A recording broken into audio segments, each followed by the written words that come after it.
We have a special guest, Ron Paul, joining us here in just a second. First, I want to play. Play a piece. In fact, hello, Congressman. How are you, sir? Good. How are you? Very good. I want to play a piece for the American people, something that was said at Columbia University at a dinner on Friday. Finally got a hold of the audio and the video of this. This is George Soros and what he said on Friday on how bad things are at Columbia University. The seriousness of the crisis cannot be exaggerated. The closest comparison that I can think of is actually the collapse of the Soviet system. Okay. So George Soros is now, and I've got something on this tomorrow, America, that you just don't want to miss. The collapse of the Soviet system is how serious this is. What scares me about this, Congressman, is I know there are people all around the world that are licking their chops at, well, wait a minute, if things collapse with capitalism, we're going to have to restart it. Can you tell me, what is the G20 doing? What is happening around the world with Gordon Brown, who will be in Congress next week, that says, hey, I think we should have a new New Deal, but a global New Deal? Yeah, they're frantic and they're panicking, and you have the central banks from the G7, I'm sure, are meeting constantly to plan the next monetary structure. We had a major structure formed in Bretton Woods in '44. It collapsed in '71. We've had the dollar reserve standard from '71 up until last year. That's collapsed. It's gone. It's done. And they have to have a new monetary standard.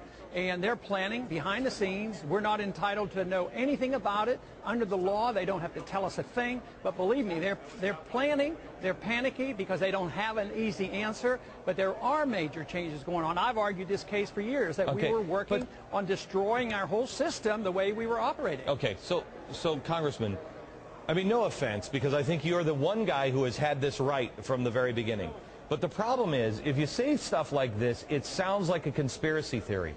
And I can't get, I mean, there's nobody in the media that is reporting this. There's nobody that's talking about this stuff, but it only makes common sense. If people know that the end is coming of the system that we have, and I'm not saying that, I'm not saying that we're all going to, cats and dogs are going to be sleeping with each other, et cetera, et cetera. What I'm saying is, there's going to be a change coming. Rupert Murdoch said that nations will be redefined in this period. You know that people at the global level are looking at it and saying, okay, what's it going to look like? Where can we find out? Where do we start to look?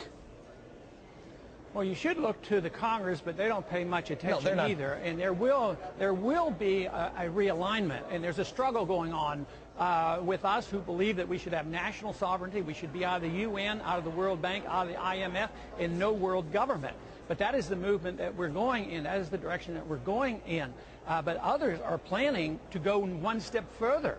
They weren't satisfied with Bretton Woods. They weren't satisfied with the dollar standard. Now they want to probably modify the special drawing rights of the IMF, which they tried and didn't fail. But they want to control capital, and they want to control the natural resources of the world. So, and they're not nationalistic at all. They believe in world government, and they're more out in the open now than they were 25 years ago. Here's the problem. I mean, everybody will say, "Oh, that Glenn Beck, he's a conservative. He just loved the Bush administration." No, I didn't.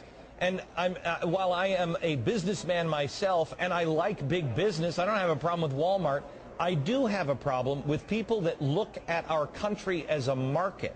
And that's what's happening. These global corporations are just looking at people as consumers and a market, so they don't give a flying crap about our Constitution or anything else. What's good for business? How do you stop that?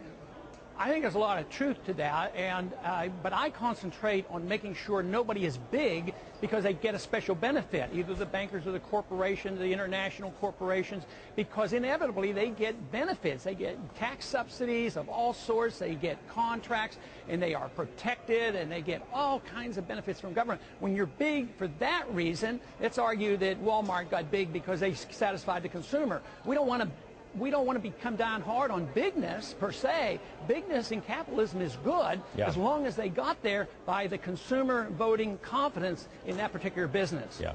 Congressman, thank you very much. By the way, America, I mean, I hope I'm nuts. I mean, really, you've never met anybody who hopes he's wrong more than I am, or I do.